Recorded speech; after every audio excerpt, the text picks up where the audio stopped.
تفسیر القرآن۔ آج کا سبق سورہ آل عمران آیت نمبر 7۔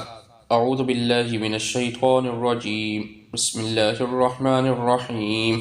هو الذی انزل علیک الکتاب منہ آیات محکمات ہن الکتاب واخر متشابہات، فأما الذين في قلوبهم زيغ فيتبعون ما تشابه منه ابتغاء الفتنة وابتغاء تأويله وما يعلم تأويله إلا الله، والراسخون في العلم يقولون آمنا به كل من عند ربنا وما يذكر إلا أولو الألباب۔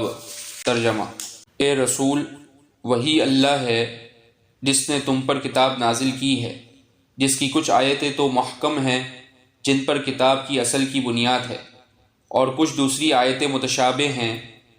اب جن لوگوں کے دلوں میں ٹیڑھ ہے وہ ان متشابہ آیتوں کے پیچھے پڑے رہتے ہیں تاکہ فتنہ پیدا کریں اور ان آیتوں کی تعویلات تلاش کریں، حالانکہ ان آیتوں کا ٹھیک مطلب اللہ کے سوا کوئی نہیں جانتا۔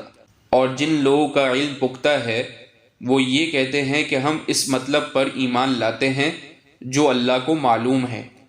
سب کچھ ہمارے پروردگار کی طرف سے ہے، اور نصیحت وہی لوگ حاصل کرتے ہیں جو عقل والے ہیں۔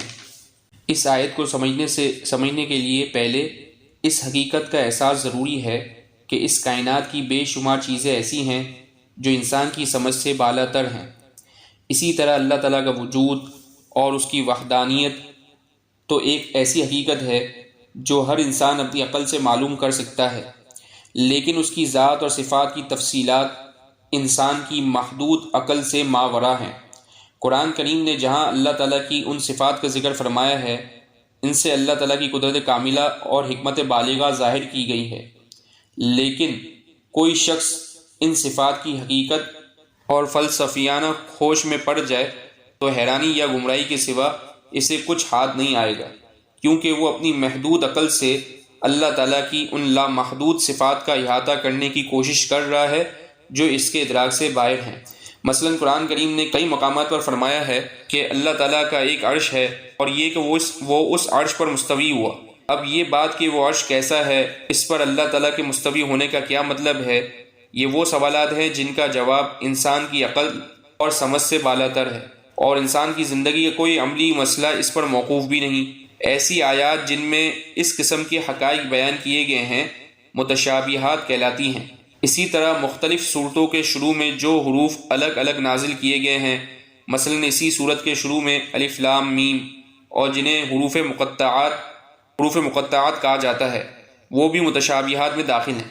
ان کے بارے میں قرآن کریم نے اس آیت میں یہ ہدایت دی ہے کہ ان کی کھود کرید میں پڑھنے کے بجائے ان پر اجمالی طور سے ایمان رکھ کر ان کا صحیح مطلب اللہ تعالیٰ کے حوالے کرنا چاہیے۔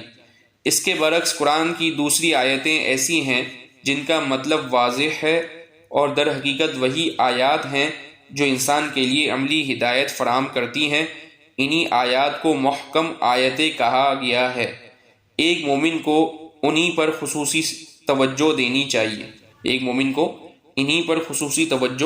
چاہیے۔ وآخر دعوانا ان الحمد للہ رب العالمین۔